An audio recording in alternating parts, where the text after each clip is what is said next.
Muito bem, pessoal. Vamos começar com nossa aula. Hoje vamos começar já o terceiro capítulo, né? O capítulo de fluidos. Muito importante para o pessoal, né? Da área de você, né? Da engenharia sanitária e ambiental, tá? Muito bem. Então, vamos então definindo o que é um fluido, né? Um fluido, então, nós chamamos, né, fluido a toda substância que tem a capacidade de escoar, tá? De fluir, tá? Então, isso, né? Vamos definir dessa forma, né? Fluido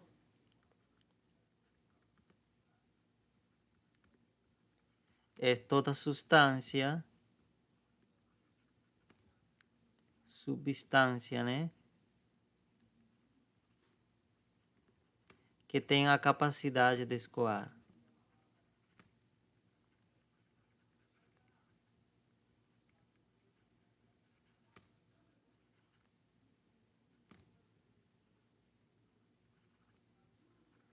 Ok? Como exemplo, nós temos quem de esses de fluidos, né? Temos os líquidos e, e outro seria os gases, né?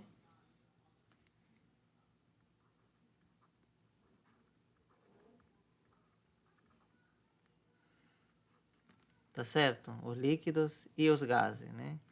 Principalmente, isso que a gente vai estudar aqui nessa parte, né?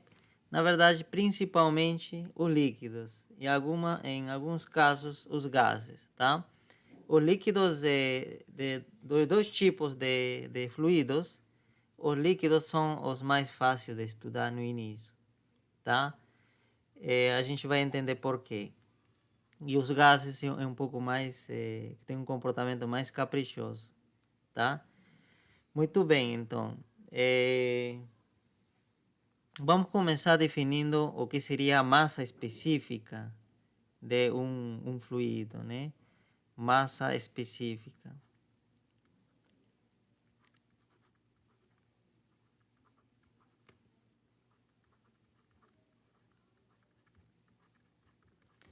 E nós vamos a denotar com a letra Rho, a letra grega Rho, tá? Rho, tá certo?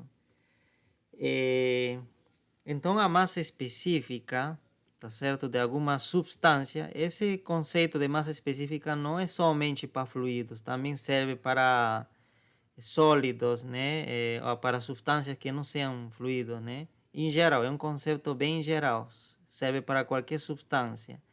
Mas nesse caso, claro, vai ser usado, né, no contexto de fluidos. Então, o que seria? Seria a medida de grau de concentração de alguma substância. Seria a quantidade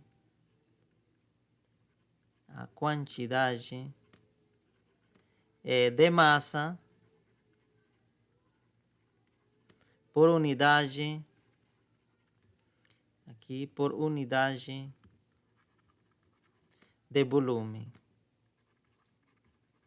Tá certo? Então, dado uma substância, a massa específica vai medir o grau de concentração, é dizer, a quantidade de massa, né, que ela, né, tem, que uma amostra, né, tem por unidade de volume, tá?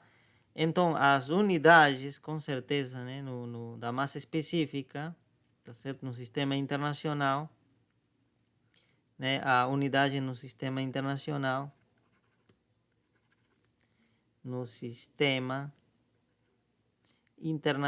será quilograma, aqui vamos colocar, né, será quilograma,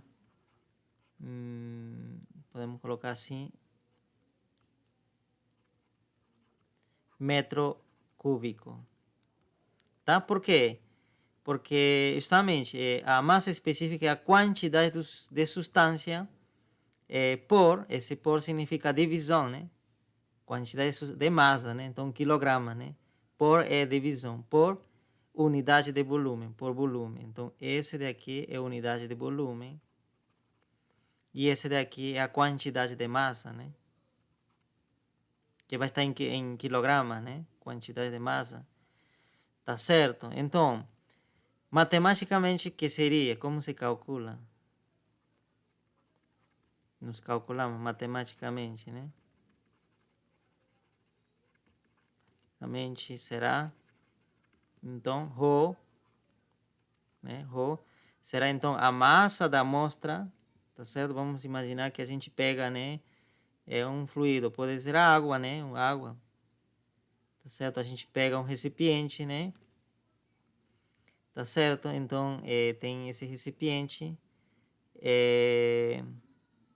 Aqui está a substância, água, nesse caso. Pode ser também qualquer outra substância. Então, a gente vai pesar ela, né? A massa dessa amostra, né? Essa seria a amostra, né? Tudo, né? Isso a gente chama de amostra. Então, vai pesar. Então, vai ter uma massa. Pode ser, por exemplo, não sei, né? Vai ter uma massa, né? Uma massa que a gente pesa e depois a gente mede o volume, né? O volume que ele ocupa, né? Aqui pode ser que esse recipiente é graduada, né? Tem, né? Quantos litros é? Poderia ser, né? Então, litro é volume, né? Volume. Então, a massa será, a ρ será a massa, que o denotamos com a letra M, e o volume seria B, né? B maiúsculo, B, dividido pelo V, tá certo? Massa pelo volume. Tá? Então, essa é a definição matemática da massa específica, né? De alguma amostra, né? Tá certo? Tá? Então, essa é a massa da amostra, especificou melhor, massa da amostra. E esse é o volume dessa mesma amostra, né? Volume dessa amostra. É dizer que aqui não vai uma massa diferente, né? Que uma massa, é dizer, aqui vai a massa dessa amostra que está aqui. E aqui em denominador tem que ir o volume dessa mesma amostra. Tá certo? Tá? Isso é importante, tá? Então, esse e esse se referem à massa e tanto volume se referem à mesma amostra, não estão desligados, estão ligados, né? Muito bem. Tá certo, justamente por causa dessa fórmula, né, você já espera que a unidade vai ser quilogramas metro cúbico, né? Porque a massa se mede em quilogramas e o volume, geralmente, no sistema internacional, se mede em metro cúbico. Porém, existem algumas variações, né? Unidades, né? Aqui vou colocar então unidades que não estão no sistema internacional. Poderia ser que quilogramas por litro, né? Litro, vamos representar por esse símbolo, litro. Poderia ser, porque litro também é medida de volume. Litro. Lembrando que seria o seguinte, o que seria litro, né? 1 metro cúbico de volume equivale a 1000 litros. Uma caixa de água de metro cúbico equivale a 1000 litros. Então, essa é a equivalência entre metro cúbico e litro, né? Essa daqui. Então, anote essa, né? Essa equivalência que você pode precisar. Então, uma unidade seria isso. Outra unidade que poderia ser gramas por litro, pode ser também, dependendo, né?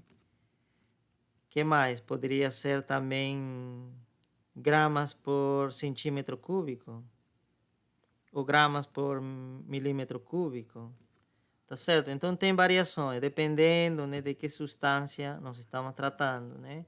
Se são substâncias que aparecem, né, na unidade de litros, tipo a água, por exemplo, talvez, né, o recomendável seria usar essa unidade.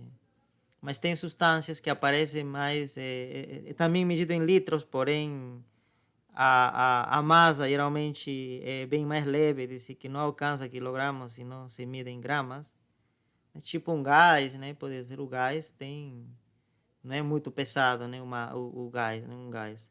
É leve, então em gramas, então pode ser que se use essa unidade, tá? Acho que por exemplo, eu vi, né, nas farmácias algumas substâncias, né, algum remédio, né, xarope, alguma coisa assim. Às vezes você viu que tem, né, uma concentração, massa específica dado mais ou menos nisso ou nisso, né? Tá certo, né? É dizer, por quê? É porque não, eles não ocupam um volume grande, não dá para dizer em litros, né? É melhor dizer em mililitros ou perdão, em milímetros cúbicos ou centímetro cúbico, ou acho ainda melhor, seria o correto, acho que seria em gramas por mililitros, tá? Mililitros, né? O que seria mililitro, então? Mili, né? Você lembra? Mili. Esse M é de mili, não é de metro, né? Mililitros. Então, mili é 10 a menos 3. Então, aqui estaria 10 a menos 3 litros, é decir, 1 litro, L, seria 1000 mililitros, né? É isso, tá certo? Muito bem, então também se dá em essas unidades. O que é importante de massa específica? Por que é importante? Porque algumas substâncias, tipo água, tem uma massa específica característica. A massa específica pode caracterizar a substância. Tá certo? Por exemplo, a água, você sabe que vamos colocar assim, rho da água, H2O, tá certo? É aproximadamente 1000, água doce, né? É aproximadamente, eu vou dar o valor aqui, é mais ou menos 998 quilogramas por metro cúbico. É decir, quase 1000 quilogramas por metro cúbico. Tá? Então, a água vai ter sempre, em condições naturais, ela vai ter essa massa específica. É dizer, que esse valor já caracteriza uma água. Tá certo? Caracteriza a água. Então, por isso que é importante. Outra substância, por exemplo, tá? E caracteriza significa que isso aqui quase não vai variar tanto. É dizer, que sempre a água você vai encontrar com uma massa específica desse valor. Tá certo? Alguma variação que existe vai ser mínima, porque, né, pode ser que aumente a pressão, mas também não influencia muito a pressão, tá? Pode ser um pouco a temperatura, mas também não é muito, tá? Outra substância, por exemplo, seria a sangue, né? Sangue, né? Que nós temos, né? Sangue. A massa específica do sangue é 1060 quilogramas por metro cúbico, tá certo? É um pouco mais concentrado, né? É dizer, que metro cúbico de água vai pesar 998 quilogramas, porém, esse mesmo volume, se você pesar de sangue, ele vai pesar mais, um pouco mais. Por quê? Porque o sangue é mais concentrado, né? Tem outras substâncias que na água não tem, né? Que são mais pesados, né? Tá certo? Então, e esse valor também é característico do sangue.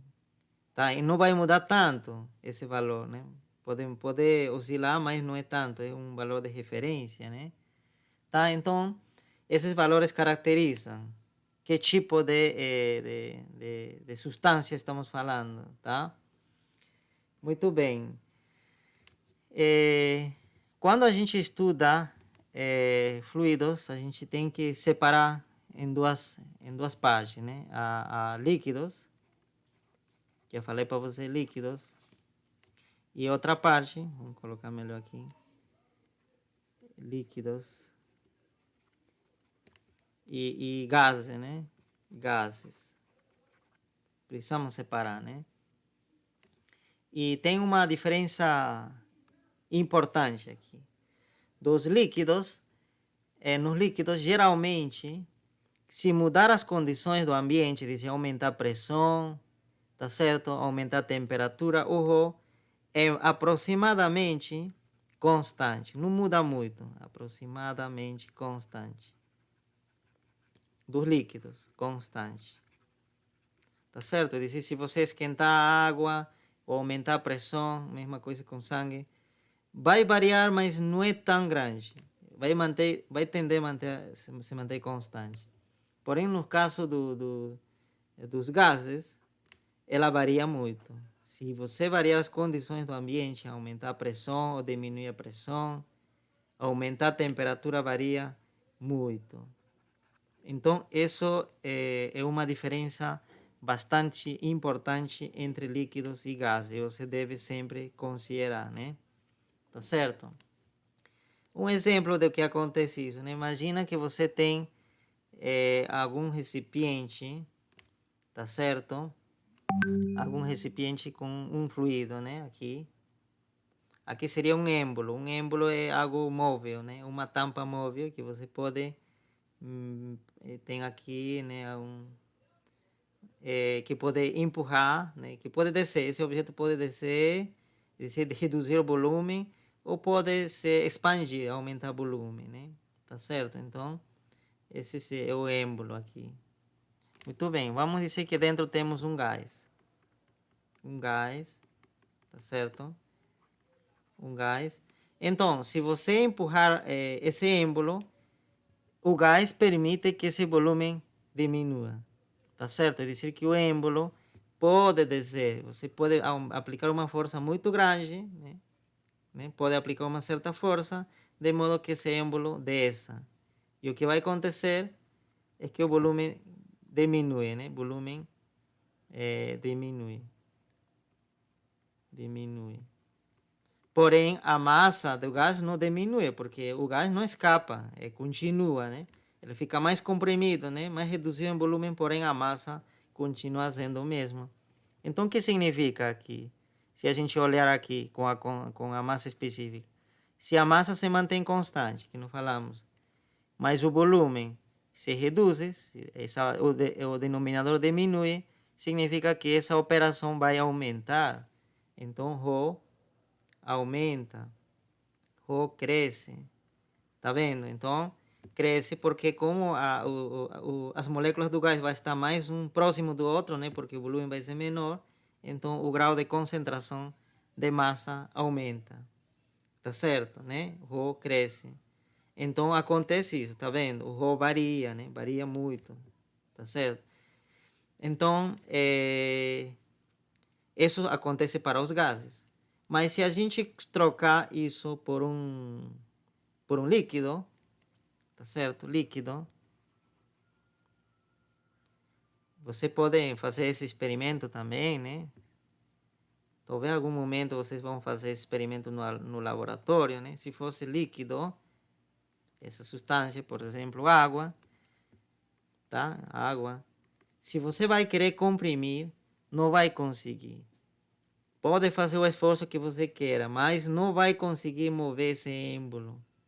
Tá certo? Não vai conseguir. Então significa que o volume vai ser constante, por mais que você aumente a pressão, né? Porque você vai comprimir, né? Você vai aplicar uma força aqui, né? E o volume constante. E obviamente a massa é constante, né? Porque não estamos tirando nada de líquido daqui, então massa constante, o volume constante, então ρ aproximadamente constante. Tá certo? Então isso é o que acontece com o líquido. Então, os líquidos são incompressíveis. Você não pode comprimir o líquido. Porém, os gases é compressível, né? Você pode comprimir ela, tá? Então, essa é uma diferença marcante né, entre esses dois tipos de fluidos, tá? Então, existe uma diferença, tá? Muito bem. Então, isso pode ser, como o ρ é variável para gases, isso pode trazer problemas na hora de estudar.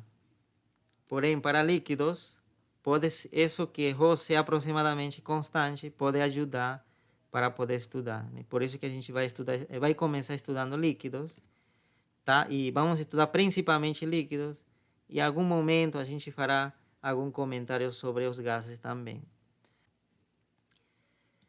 Então, vamos com um exemplo, né, de aplicação dessa fórmula, porque essa fórmula tem muita aplicação, né? É uma fórmula bastante simples, mas tem aplicações importantes e tem exercícios, né, vários exercícios na apostila relacionados com essa fórmula. Então vamos lá. Eu vou apagar algumas informações que a gente não precisa mais, né?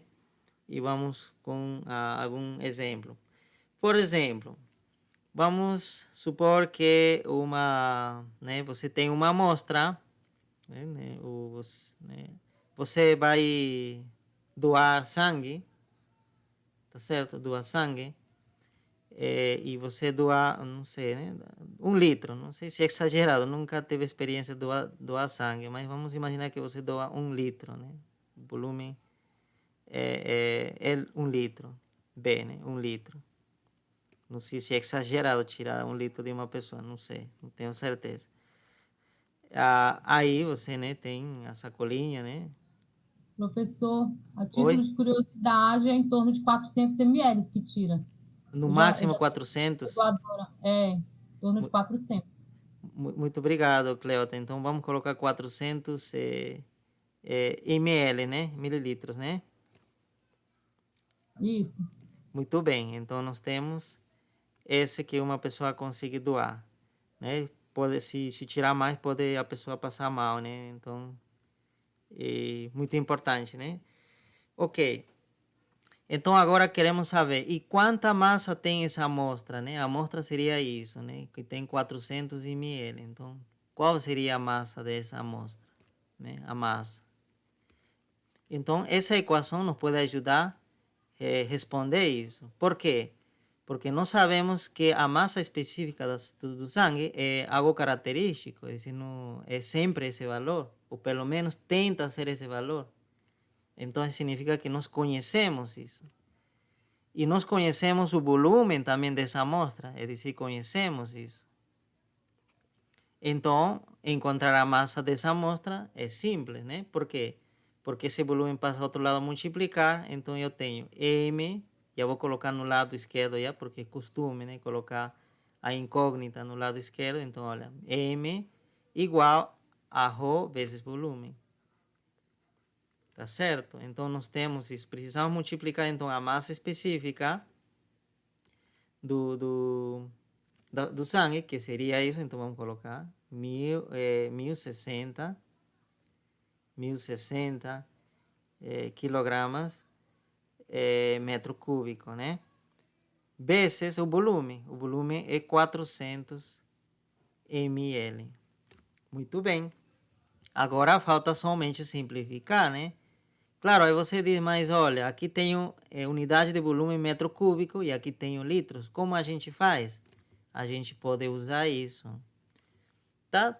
Tem tantas formas, na verdade, de fazer isso, né? Aqui, olha, já temos metro cúbico.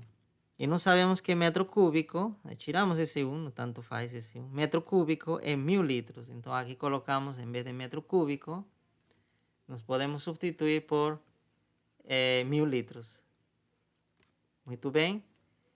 E nós cancelamos litro, já foi embora. E aqui, esse aqui seria mili, né? E mili quanto é? Mili, como já falei para vocês, é 10 a menos 3, né? Então, apagamos aqui. Então, eu colocaria assim, 400 vezes 10 a menos 3. Muito bem, seria isso. Que 10 ao cubo aqui seria o seguinte. Seria como se você dividisse por 1000, né? Vamos ver aqui. Vamos ver. Se a gente multiplicar isso, você pode usar a calculadora assim, não? Se não conseguir, vai dar simplesmente 0,4. Tá certo? E é 0,4 multiplicado por isso, quanto vai dar? Né? Então, 1060 vezes 0,4, que é o resultado de toda essa parte, quilogramas, né? Essa seria a massa dessa amostra. Então, vamos usar nossa calculadora para fazer esse passo final, né? É 1000... 424, professor. Quanto? Opa. 424. 424 quilogramas. Será que não estou... Ah, tá certo, tá certo. É o que estou me confundindo. Estou esquecendo desse 1000 que está de rosa, né? Que eu não coloquei aqui. Então precisamos ainda dividir pelo 1000, porque estava achando uma massa bem grande, né? Uma amostra de sangue pesar 424 quilogramas, muito grande, né? Então vamos dividir por 1000. Então, nesse caso, sim, deve dar quanto? 424 gramas, né? Quase meio quilo. Isso sim está dentro do normal. Tá certo? Então, é dessa forma você pode, né, usar essa fórmula para calcular a massa de uma amostra quando se dá o volume, né? Porque você conhece, tem que conhecer a massa específica, né? Tá certo? Mas pode haver outro caso, que você conhece a massa, né? Consegue, né, saber a massa, mas não conhece o volume. Tá certo? Não conhece o volume e conhece também a massa específica. Então, o que você faz? Esse B, volume, passa a multiplicar aqui, então seria B. E o Rho passa a dividir. Então, nós teríamos essa fórmula para encontrar o volume. Tá certo? Então, tem variações, né? Variações. Dependendo do que você quer. Se você quer volume, é essa fórmula. Se você quer a massa, é essa fórmula. Tá? Então, tem vários exercícios na apostila sobre isso. Então, vocês já podem começar a resolver esses exercícios e apresentar na próxima aula. Continuamos, pessoal. Então, agora vamos falar sobre pressão. É um conceito também muito importante quando a gente estuda fluido, né? Nesse caso, vamos pensar que nós temos uma caixa, um recipiente, né? Pode ser um recipiente cúbico, né? Que tem forma cúbica. E dentro dela temos um gás. Vamos supor um gás. E você sabe que esse gás está formado de moléculas, né? De moléculas. Aqui eu vou desenhar algum, né? De moléculas. Muito bem. E essas moléculas estão constantemente se movendo dentro do gás, tá? Não tem moléculas paradas, né, em um gás, tá? Em um líquido também. Em geral, nos fluidos, em geral, tanto líquidos ou gases, as moléculas sempre estão se movendo, tá certo? A gente às vezes não consegue ver isso, mas estão sempre em movimento translacional, não é simplesmente ficar oscilando assim, né, ao redor de um ponto. Não, eles estão se deslocando de um ponto para outro, tá certo? Está em constante movimento, está em movimento aleatório, não é ordenado, né, bem desorganizado, tá certo? Tá, isso é possível ver, até tem experimento para isso, né? Quando você coloca dentro, no caso do líquido, né? Você coloca pinga, né? Por exemplo, uma tinta, você vai ver que justamente a tinta vai, né? Vai de um ponto, vai se propagando para outras regiões, né? Você coloca em uma região, por exemplo, a tinta, e ela vai se espalhando para outras regiões. Por quê? Porque justamente as moléculas vão levando essa tinta para outras regiões, né? Tá certo? Porque se não fosse isso, se tudo fosse estático, então a tinta ficaria simplesmente nesse pontinho. Mas não acontece isso, né? Muito bem. Então existe movimento. Esse movimento se denomina em física movimento browniano, tá? Devido a um cientista que se chama Brown, que estudou esse tipo, que observou esse fenômeno, né? Ele fez experimentos muito interessantes, né? Tá? Então, existe esse movimento aleatório, significa que vamos prestar atenção nessa parede, nessa parede do recipiente, essa parede. Então, essa parede, como esses objetos, essas moléculas estão constantemente se movendo, significa que essa parede será constantemente, estará recebendo impacto dessas moléculas. Tá certo? Constantemente, essas moléculas estarão colidindo com essa parede. Por aqui, mesma coisa. Pode ser aqui verticalmente, né? Ortogonalmente batendo, pode ser assim de lado, esse um pouco mais para baixo, mas existe essa colisão. Tá? E como são milhares ou milhões, ou muito mais que isso, de moléculas, então existirá uma grande força, né, exercendo sobre essa parede devido a essas colisões, devido a esse impacto, né? Porque quando essa molécula impacta a essa parede, com certeza ele vai querer empurrar, né, para a esquerda, né? Então ele vai exercer uma força de contato, né? E essa é a mesma coisa, né? Então ele vai colidir e nesse momento da colisão, né, exerce uma força sobre essa parede, né? Muito bem, então até a gente teoricamente pode dizer, olha, então essa força vamos chamar de F1, e essa força é F2, e essa de F3, né? Ok? E agora vamos tentar calcular a força resultante que recebe essa parede, né? A força resultante. Então, para calcular a força resultante, tá certo? Nós precisamos somar vetorialmente F1, F2, F3. E os outros, né? Aqui não tem só 3, tem muitas moléculas, então todas estarão agindo, né? Então nós precisaríamos considerar isso. O efeito de todas, né? De todos que estão batendo em um determinado tempo a essa parede. Então, precisamos então somar F1 vetorialmente, né? Vetor, mais F2, mais e assim sucessivamente a todos, incluindo a todos que estão colidindo em um determinado tempo a essa parede, tá?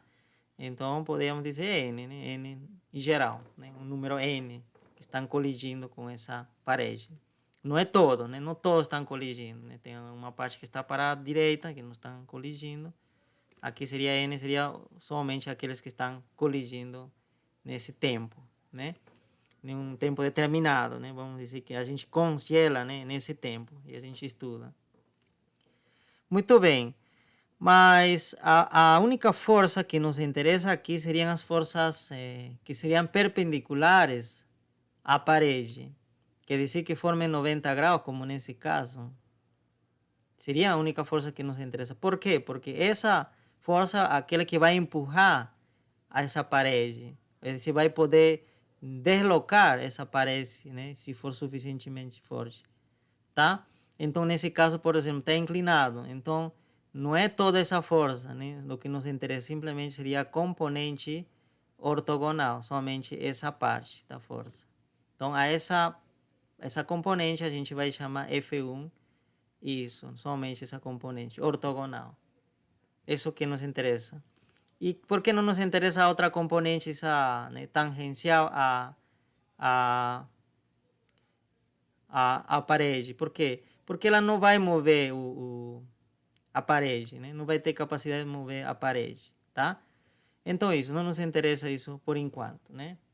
O que nos interessa são as ortogonais. Então aqui vamos somar já as ortogonais. Isso que nos importa para nós. E isso também é o que a gente pode medir, tá? Podemos medir isso. Muito bem, então, olha, então nós precisamos considerar somente as componentes ortogonais, né? E aqui eu vou tirar essa parte vetorial, tá certo? Por quê? Porque todos vão ter o mesmo sentido. Se essas moléculas, por exemplo, essas três, estão batendo nessa parede, significa que elas estão apontando, ou pelo menos tem componente ortogonal que estão apontando todas na mesma direção. Nesse caso, todas à esquerda, esquerda, esquerda. Porque se tem uma componente para a direita, né, por exemplo, assim, uma força, não faz sentido, né? Se está batendo assim, não tem como a componente ser para esse lado, né, para a direita. Então aqui o sinal sempre será, a gente pode somar, dado que essas forças ortogonais estão no mesmo sentido, todos para a esquerda, né? Então, bastaria somar simplesmente. Muito bem. E agora, a gente se pode perguntar, e por que não é importante a tangencial? Porque, olha, é o seguinte, como o movimento é aleatório, significa, por exemplo, que essa tem componente para baixo, numa tangencial para baixo, e essa tem um componente um pouco para cima, e outro pode ter um pouco mais para baixo, e outro um pouco para cima.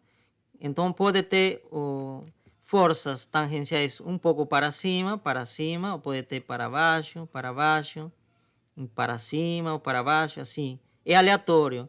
Quando você vai somar essa força, quando você queira calcular a força resultante, vamos dizer, força resultante tangencial,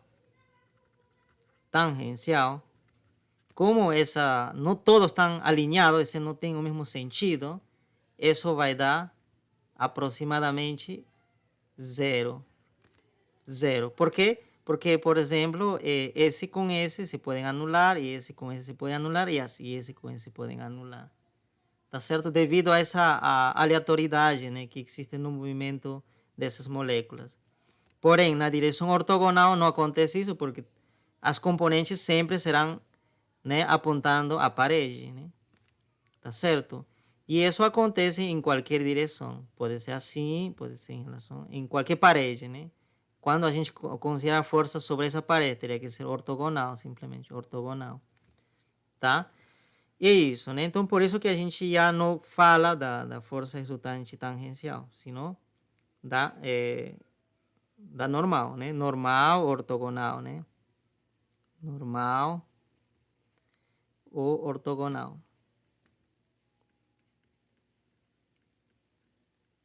Muito bem. E agora nos fazemos a seguinte pergunta. Será que é possível alguém medir a força que realiza uma molécula sobre uma parede? Será que a gente pode medir isso? De cada um? Né? Claro que não, né? É impossível. Tá certo? Por quê? Porque ninguém consegue observar uma molécula sozinha. É difícil, impossível, na verdade, fazer um segmento de uma molécula sozinha. Não sei se é impossível, mas seria muito, muito custoso fazer isso, né? Acho que em alguns laboratórios muito sofisticados faz isso, segmento de molécula, né? Tá? E tem, né? Na verdade, não é impossível, senão que seria muito custoso, né? Teria que montar né, levar ao laboratório, e nesse caso não faria sentido. Em nosso caso, pelo menos fazer isso. Então, não é possível medir, vamos dizer, não é possível medir a força que realiza cada molécula sobre essa parede.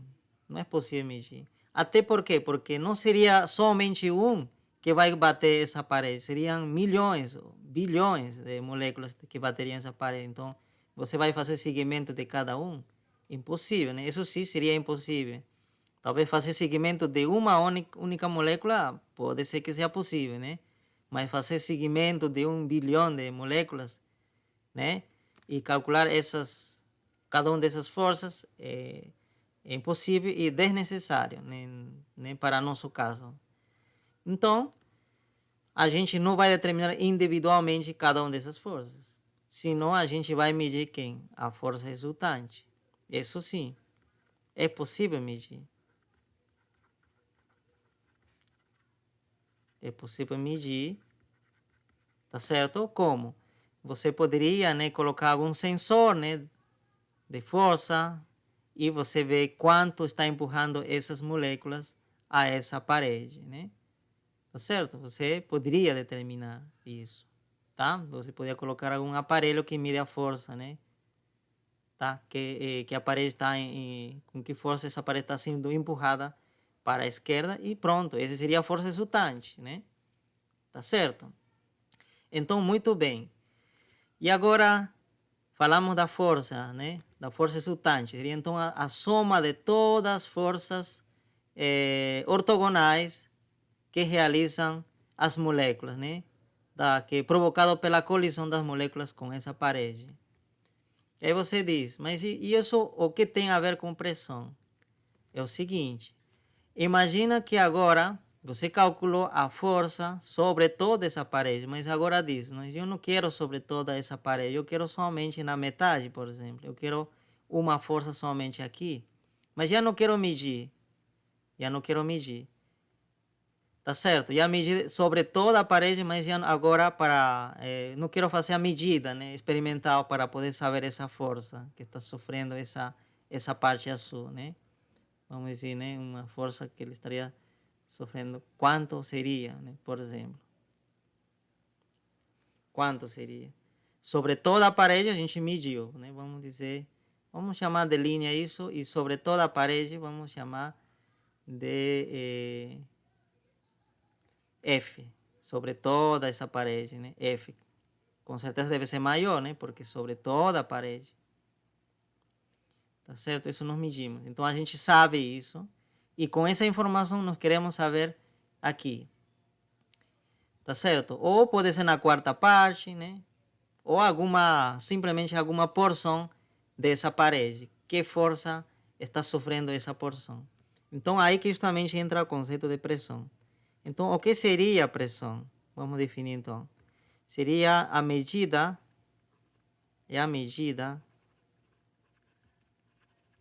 de grau de concentração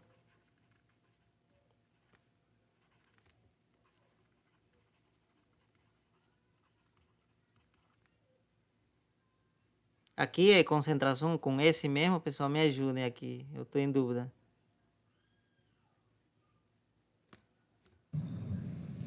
É com C, professor. Assim, né? Concentração, né? Isso? Isso. Muito bem, obrigado. Então, é a medida de grau de concentração de uma força. De uma força em uma superfície. Em uma superfície. Tá certo? Então, o que significa?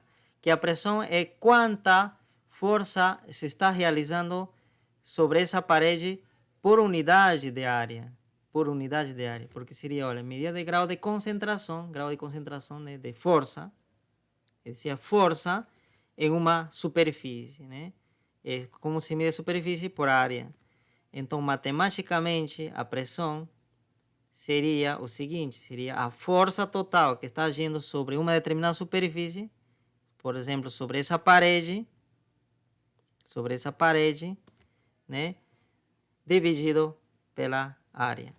Novamente, aqui vamos dizer, força, que seria ortogonal, né, ortogonal, ou força resultante ortogonal,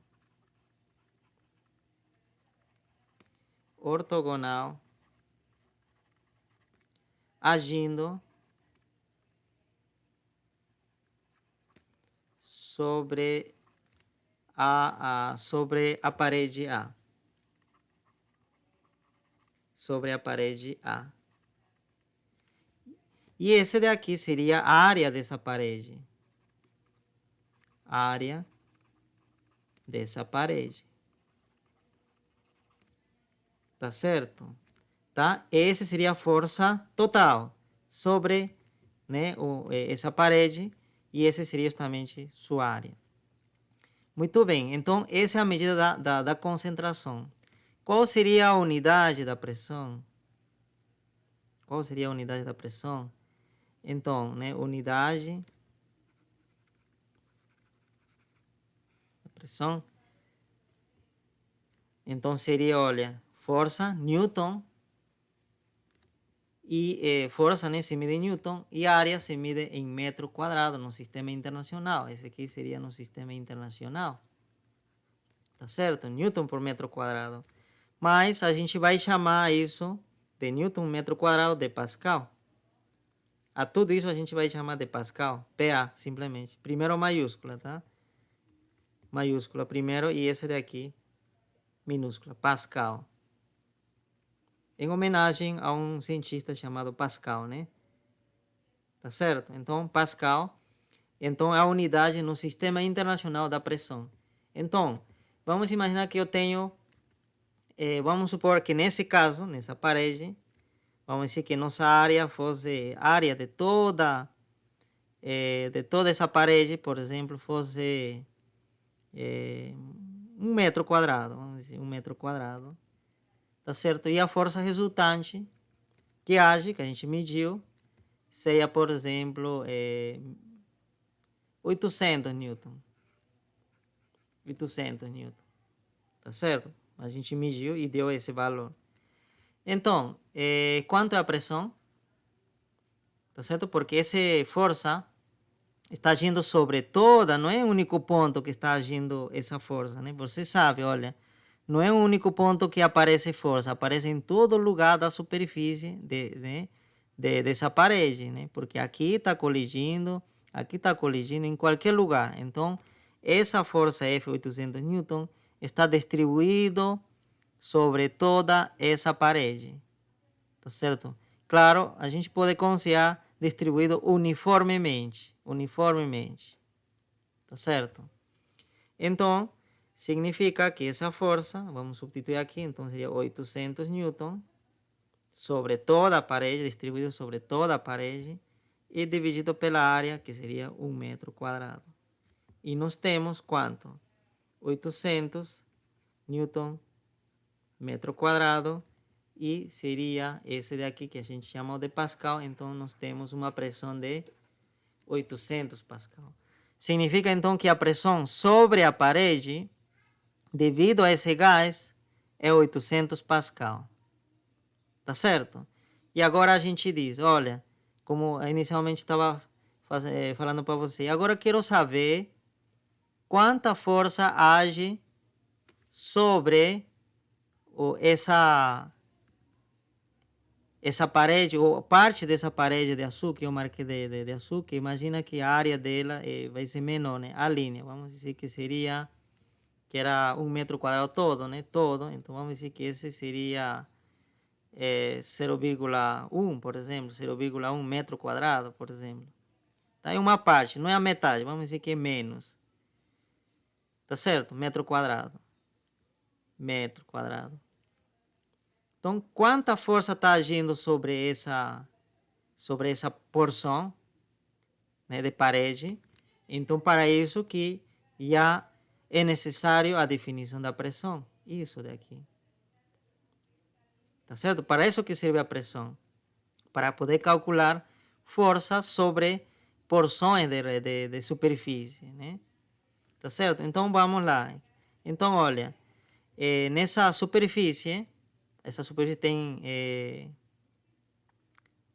área A', e vamos supor simplesmente que sofre uma força F', né? F'. Então, significa que aqui a pressão vai ser constante. Por quê? Porque essa pressão, esse resultado que sai, o 800 Pascal, não é uma função que vale, ou não é um resultado que vale simplesmente nesse ponto, nesse ponto, não. Vale sobre toda a superfície. É dizer que a pressão aqui é 800 Pascal, a pressão aqui 800 Pascal. Aqui, mesma coisa. É dizer que P é válido sobre toda a superfície onde se calcula. Tá certo? Isso é importante, não? Tá? Então, significa que a pressão sobre essa porção azul continua sendo 800. Esse será conhecido, então, 800. Agora, claro, esse daqui vai mudar, porque vai ser F'. Então, vamos colocar, olha, F' e A', né? E nós temos a pressão, que é 800, né? Vamos colocar simplesmente P. Então, agora, como quero o F', a força, então, essa A' passa a multiplicar outro lado, então tenho pressão vezes A'. Então, aqui seria simplesmente a pressão, que é 800 Pascal, e a área seria 0,1 metro quadrado. Então, no final, eu tenho 80 Newton, né? Porque, olha, Pascal é Newton sobre metro quadrado, então com esse metro quadrado vai embora, então vai ficar simplesmente Newton. Então, a força F' 80 newton. Significa então que sobre essa porção de azul, que tem essa área, está agindo essa força. Essa força sim seria somente sobre o azul. Tá? Esse 800 que era aqui era sobre toda a parede. Tudo certo? Então, por isso que é importante o conceito de pressão. Tá? Porque pode ajudar, se você sabe a pressão e se você conhece a área dessa parede, né, ou dessa superfície em contato com algum fluido ou algum gás, e você sabe a pressão que está exercendo esse gás ou esse fluido em geral, então você pode saber a força que está exercendo esse fluido sobre essa parede. Tá certo? Então basta medir a pressão. Por exemplo, imagina que quero já calcular a força sobre essa daqui, que pode ser diferente, que é aqui, né? Uma área diferente. Então, o que eu vou fazer, mido a pressão, tem aparelho para medir a pressão, então vou medir a pressão aqui dentro do gás, tá certo? E vou medir a área, né? A área, e pronto, depois eu tenho a força, né? Porque seria a pressão aqui dentro multiplicado pela área, então já tenho a força. Então, essa é a utilidade, tá certo, da pressão. Muito bem. Vamos falar sobre unidades, né, de pressão.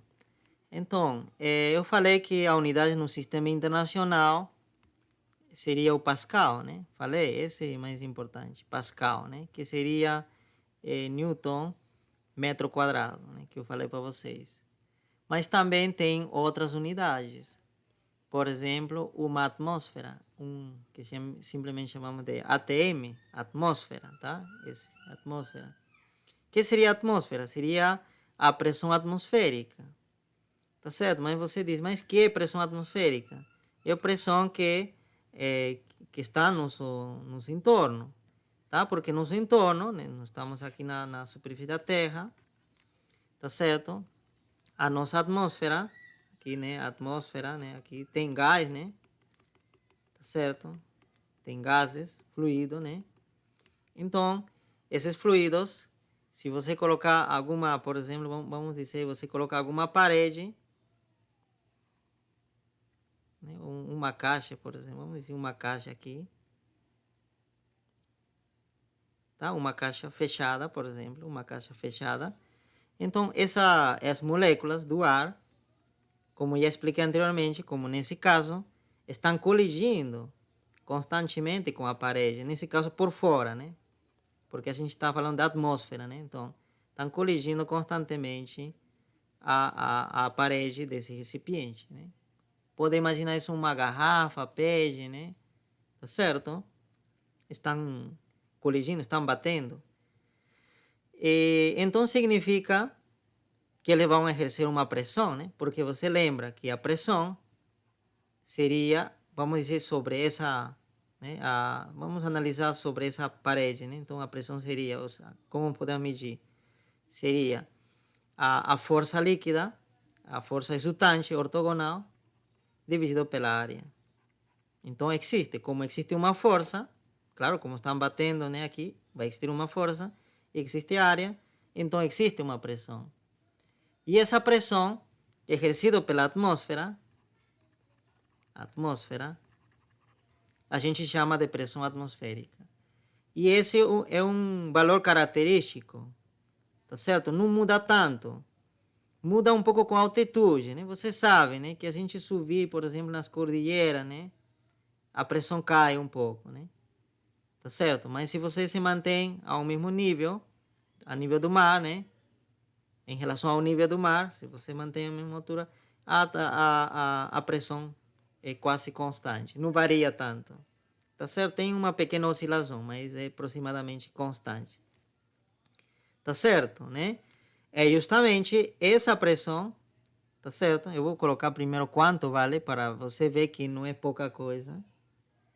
É mais ou menos 1, eu vou colocar melhor em extenso para você ter noção. Seria 101 mil pascais. É um número grande, né? O que significa? Aqui, vou colocar bonito, né? Pascal. O que significa? Significa, o Pascal, você sabe, é Newton por metro quadrado. Então, se nós temos uma superfície de 1 metro quadrado, imagina, né? 1 metro quadrado aqui, uma superfície, essa superfície tem uma área de 1 metro quadrado. Então, quanta força está agindo sobre essa superfície? 1, é decir, está fazendo 101, até vou colocar, esse seria 10 ao cubo, ou melhor, completo, 101.000 newton. É muita força, é muita força. O peso de uma pessoa, né? Você lembra, o peso de uma pessoa mg, né? Seria uma pessoa, por exemplo, de 50 quilogramas, tá? Ou 100 quilogramas, que seja. Uma pessoa vai ser 980 newton. De uma pessoa quando M é 100 quilogramas. De uma pessoa de 100 quilogramas é 980 newton, o peso dessa pessoa. Mas essa força é maior que isso. Tá certo? É bem maior. Então, a gente agora vê, né? Então, a pressão que a atmosfera exerce, né? Ou a força que a atmosfera exerce sobre os objetos não é pouca coisa. É considerável, né? Claro, maior área, maior força também, claro, né? Tá certo? Então, justamente por causa de que essa força é grande, ou a pressão, na verdade, a pressão é grande, porque não podemos falar de força, porque essa força depende da área. A maior área, maior força, claro, né? Mas a pressão não, a pressão é constante, esse valor é constante. Então, essa pressão o que causa com que quando você tira, né, o ar de dentro de uma garrafa PET, né, de refrigerante, né, tá certo? O que acontece com a garrafa, né? Ele se esmaga sozinho, né? Tá certo? Se esmaga. Por quê? Porque justamente a pressão atmosférica está esmagando por ambos lados. Por aqui uma força, por aqui uma força.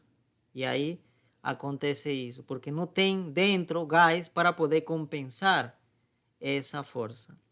Claro, quando está cheio, não acontece nada. Por quê? Porque você pode dizer, então está cheio, por exemplo, uma garrafa, né, de gás, né?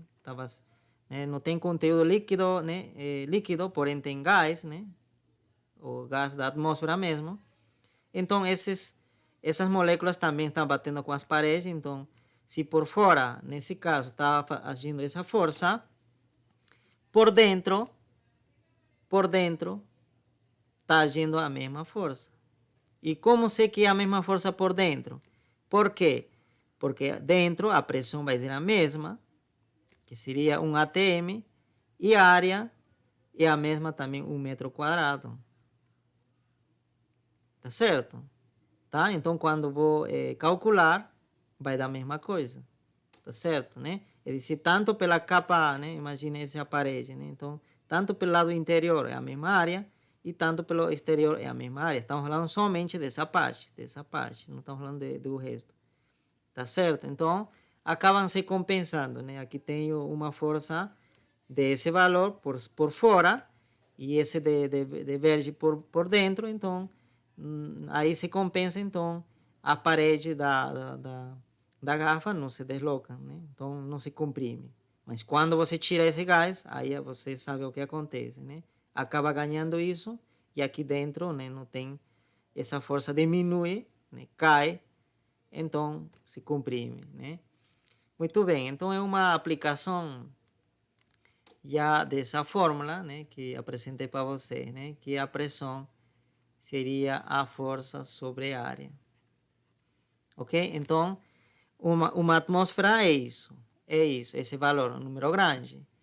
Mas também existem outras unidades, tá certo? Olha, um ATM, por exemplo, equivale a 760 torrigeles. Também é outra unidade de pressão. Torre, simplesmente. Tá? E também existe outra unidade que diz uma atmosfera, um ATM, equivale a 14,7 libras por polegada, né? Mas essa palavra está em inglês, né? Polegada, esse seria polegadas ao quadrado, né? Libras por polegadas ao quadrado. Mas isso também a gente se denota da seguinte forma. Esse aqui, às vezes, aparece como PSI. Não sei se vocês notaram, quando vocês vão, né, os que têm moto ou carro, vocês notaram que quando você vai encher, as unidades que aparecem na pressão é PSI. É isso. Tá certo? Vocês podem prestar atenção, talvez, da próxima vez, que a unidade que aparece é PSI, algum lado. E diz, né? Você às vezes precisa encher 32 PSI, né? Ou 35 PSI, né? Dependendo, né? Se é moto ou carro e também o tipo de carro. Tá certo? Então se refere a essas unidades de pressão. Tá certo? Como um ATM é mais ou menos 15 PSI, então 32 PSI é mais ou menos o dobro, né? De atmosfera. Esse que você vai encher o seu pneu com 2 atmosferas, mais ou menos, né? O pneu da sua moto ou do carro, aproximadamente. Tá? Então, existem essas diferentes unidades, tá? E você já sabe a equivalência, tá certo? Aqui seria uma atmosfera em função de Pascal. Aqui seria uma atmosfera em função de Torricelli, tá certo? Esse Torricelli às vezes também aparece, esse Tor, como milímetros de mercúrio também, assim também. Tá certo? Também se mide, equivale, um Torricelli é isso, milímetro de mercúrio, tá? É isso. Você pode colocar, aqui eu coloquei em extenso, uma atmosfera, mas você pode colocar assim, ou é costume colocar dessa forma. Na notação científica, 10 a 5 Pascal. Tudo certo? Então, vamos com um exemplo.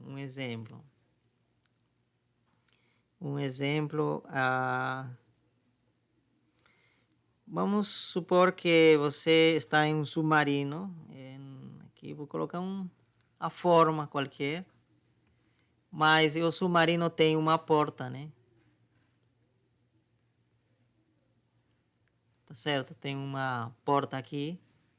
E vamos dizer que a área dessa porta seria, vamos dar 0, para facilitar as coisas, vamos colocar que seja 1 metro quadrado também, tá? Só para que não demoremos tanto calculando, né? Multiplicando, né? Tá? Em outra situação você pode usar a calculadora, né? Muito bem. E vamos supor que esse submarino está dentro já da água, né?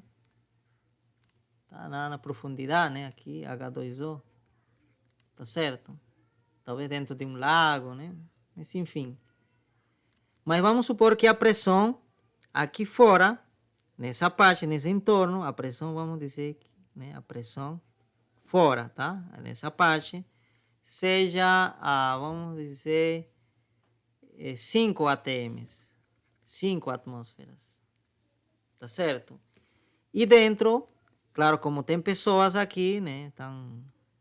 Tem pessoas, né? O pessoal, né, que está explorando, né? A profundidade do lago, não sei. Tá aí, então eles devem estar a condições normais, né? Do ambiente, tá certo, né? Então dentro, aqui vamos colocar então PI, interior, então deve ser um ATM, por exemplo. Um ATM. E esse aqui vamos colocar fora, né? De out. Vamos colocar em inglês, né? Out.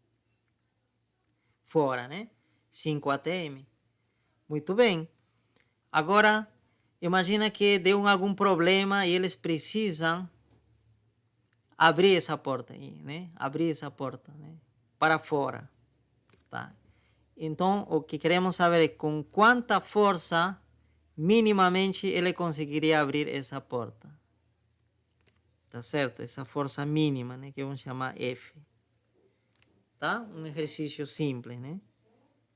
Tá? Então, fora é 5 atmosferas e dentro é uma atmosfera, uma pressão menor.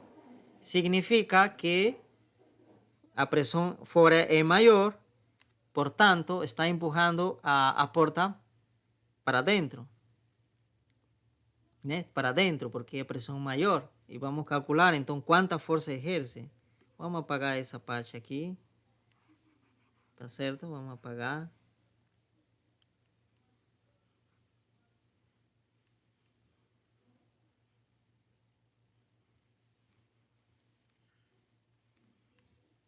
Muito bem. Então, vamos calcular a força externa, né? Quanta força está realizando a água, né? Que aqui é H2O, né? Sobre essa porta, sobre essa porta, né? Por fora. Então, vamos denotar também como F out, né? Quanto seria?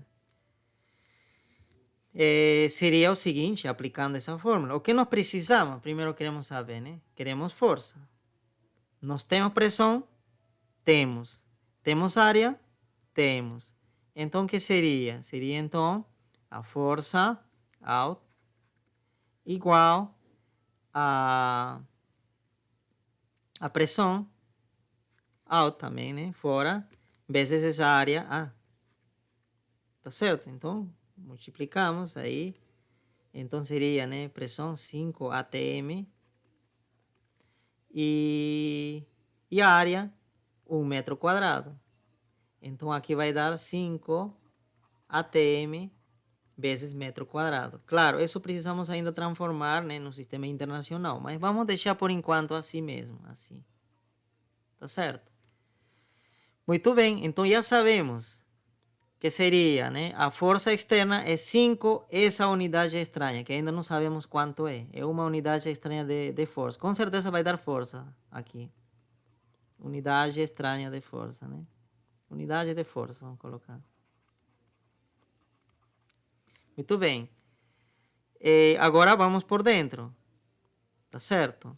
Por dentro tem, né, o ambiente, né, o ar aqui. Está uma pressão atmosférica, então esse também realiza uma força sobre essa parede. Perdão, sobre essa porta, né? Essa porta. Tá? Claro, realiza sobre toda, né, a parede do submarino, né? Mas a gente está interessado sobre essa porta simplesmente. Então, a fórmula vai ser o seguinte, né? Força interna não é a força que vai aplicar a pessoa, não. É força interna devido à pressão atmosférica, a pressão a força que realiza o gás que está dentro. Então, seria novamente pressão interior vezes área. E por que a mesma área? Porque tanto por fora da porta é a mesma área e por dentro é a mesma área, né? Tá certo? O mesmo tamanho a porta. Tá? Por dentro ou por fora você vai ver a mesma área, né? Então, pronto. Então, aqui, pressão interna, 1 atm e por 1 metro quadrado.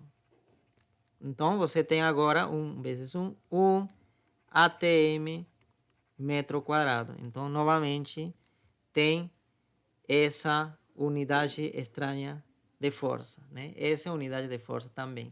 Então, significa que por fora está 5 vezes mais força. Está aplicando uma força 5 vezes maior que por dentro.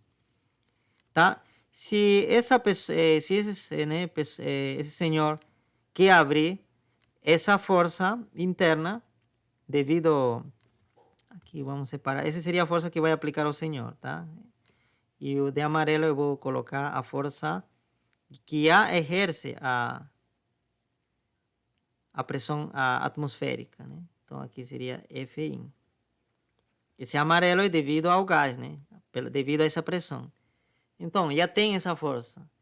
Então, significa que essa força estaria ajudando, né? Se ele quer abrir, né? Empurrar para fora essa porta, estaria ajudando, né? Ao Senhor. Porém, essa força não. É contrária. Então, ele está contrai, então ele está prejudicando ele, né? Não deixa ele abrir. Então a ideia é para tentar, pelo menos para já estiver perto de abrir, quanta força deveria aplicar essa pessoa. Já tem aqui, né? Essa unidade estranha. Vamos trabalhar tudo em essa unidade estranha. Por fora é 5 unidades de força. Por dentro já tenho 1. Quanto faltaria aplicar? Pelo menos para igualar essa força. E né, se igualou, já está perto, né, de ganhar. Um pouquinho mais já abre, né? Quanto seria? Seria 4 ATM. Melhor colocar, né? Assim, F. Vou colocar aqui melhor. Então, no mínimo, vou colocar mínimo. Seria quanto? 4, né? 4 ATM metro quadrado. Tá certo? No mínimo.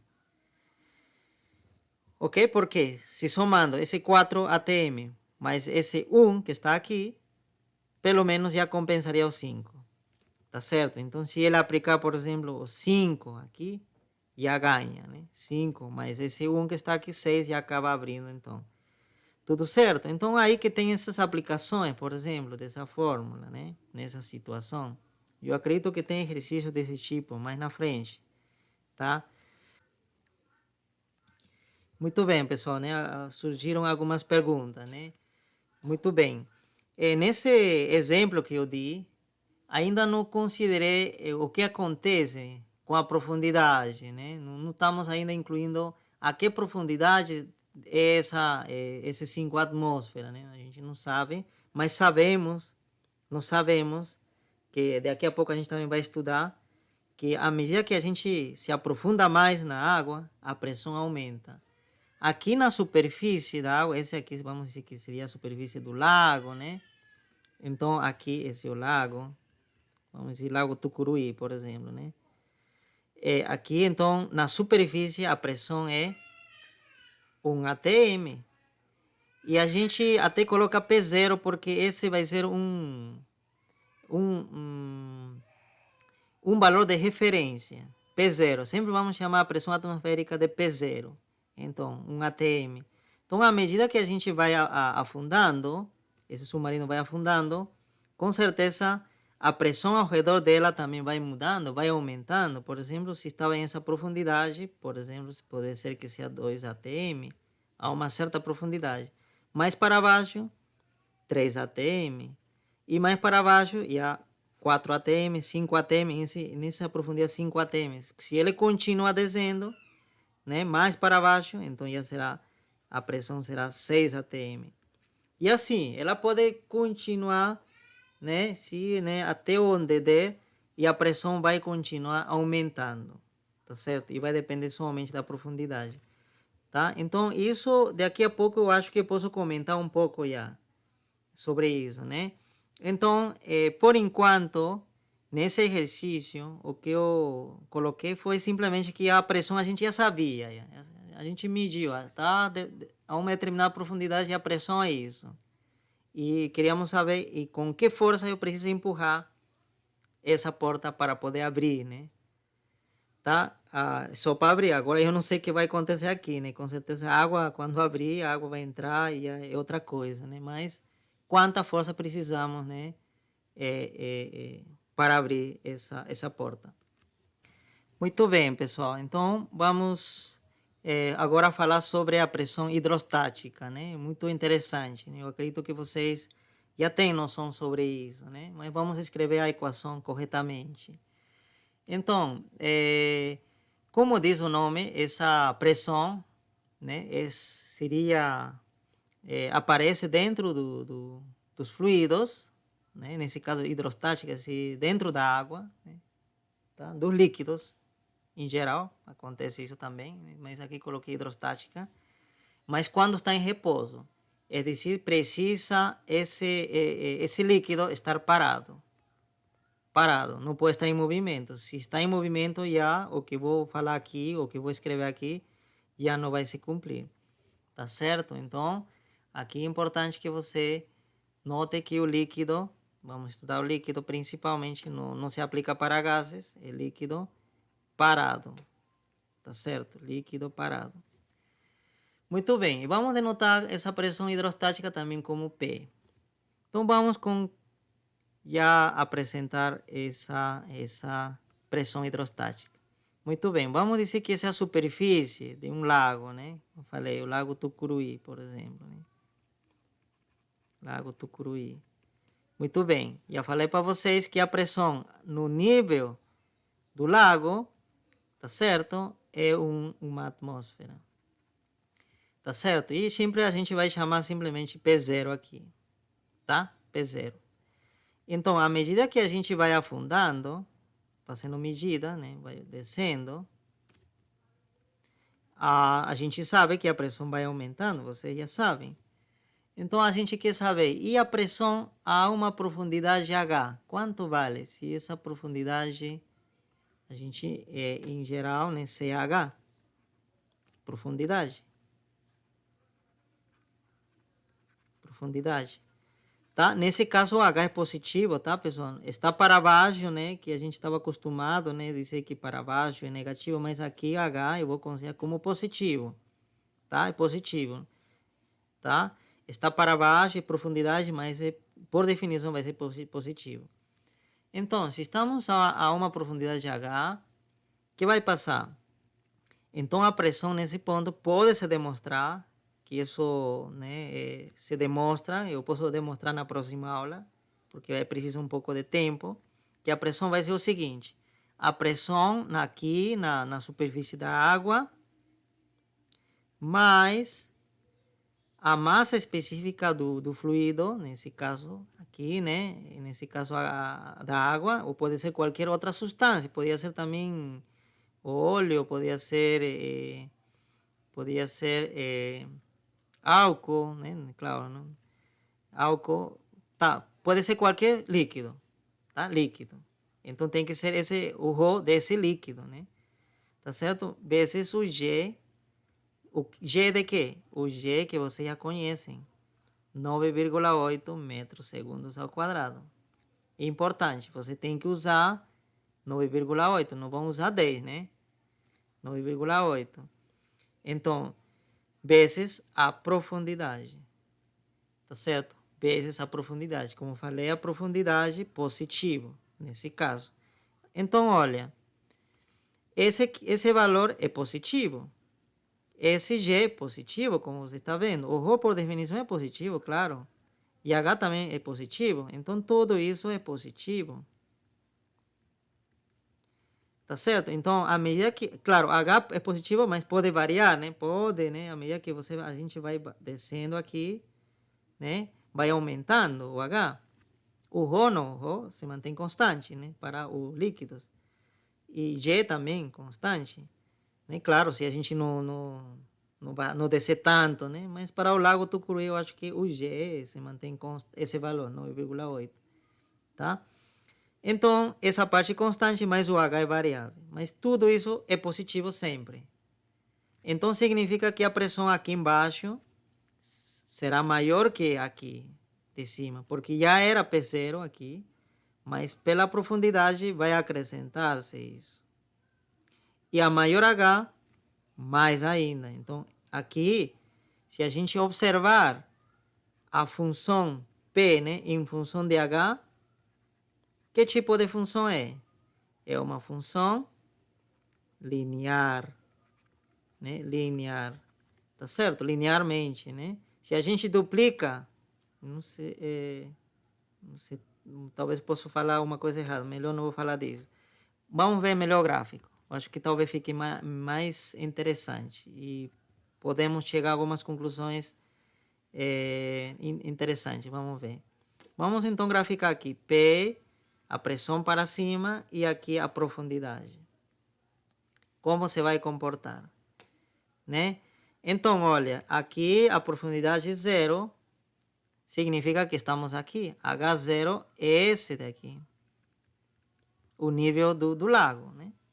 Então, aqui, H0 aqui. Mas quanto vale o P? Uma atmosfera. Então, vamos chamar que esse seria uma atmosfera, né? Um ATM.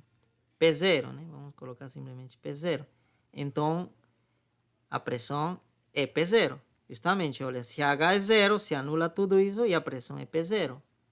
Mas à medida que vamos nos aprofundando, por exemplo, aqui a H, um certo valor, pode ser 1 metro. Então, aqui já vai aumentar, né? A pressão. Então, já vai dar, por exemplo, por aqui, o ponto. Aqui, por exemplo, né, 2 metros, já vai dar outro valor. Assim sucessivamente. Tá certo? Então, esse gráfico, como se trata de uma função linear, vai ser uma reta. Então, à medida que você vai aumentando a profundidade, a pressão vai aumentando também. Tá certo? O que significa? Aqui, que conclusão nós podemos chegar? A cada metro que você se aprofunda, tá certo? A pressão aumenta o mesmo tanto. Aumenta o mesmo tanto. Se aqui, por exemplo, vamos supor, porque tudo vai depender quanto em si vai aumentar, vai depender da massa específica e desse coeficiente daqui. Desse coeficiente. E quem, claro, G é conhecido, sempre vai ser o mesmo, mas o Rho pode variar, dependendo se é água, né? Tá certo? Então, esse coeficiente influencia. Tá certo? Então, olha, vamos dizer que para 1 metro deu, por exemplo, não sei se é bom colocar dados porque eu posso depois confundir mais vocês, né? Porque teríamos que calcular corretamente com esse erro. Tá. Mas o seguinte, aqui vamos fazer o seguinte.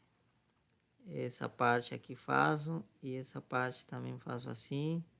Essas linhas são, essa linha seria horizontal, tá? Horizontal. Esse aqui também é horizontal. E esse é vertical. Tá. Esse seria o aumento, esse segmento representaria o aumento da pressão quando a gente aumenta a profundidade de 1 metro. Tá certo? Quando nos aprofundamos 1 metro, quanto aumenta? Aumenta isso. Tá certo? Esse é o valor desse segmento, tá?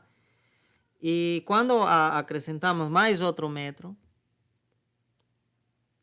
esse aumento continua sendo igual a esse. É dizer que esse aumento, vamos dizer, ΔP, é igual a esse também, ΔP. Tá certo? Então, a cada metro que a gente se aprofunda, a pressão vai aumentando o mesmo tanto. Se aumenta o mesmo tanto. Se está aumentando um ATM cada metro, então, né? Aqui também será um ATM, né? E aqui no próximo, né? Também no 3 metros, também um ATM. Tá certo? Isso que a gente pode dizer a partir desse gráfico. Ok? Mais detalhes a gente pode falar na próxima aula. Vocês já podem resolver exercícios sobre isso, tá? O principal é saber essa fórmula, né? O principal é você saber que com a profundidade a pressão aumenta, tá? E qual a fórmula? Como aumenta? Tudo vai depender da massa específica, né? Na massa específica, né? Que no caso da água, já falei para vocês, acho que era 998 quilogramas metro ao cubo, né? Tá certo? Mas se for água do mar, né? Água salgada, água do mar, isso está na apostila, né? Esse seria água doce, né? Se fosse água do mar, deixa eu ver aqui.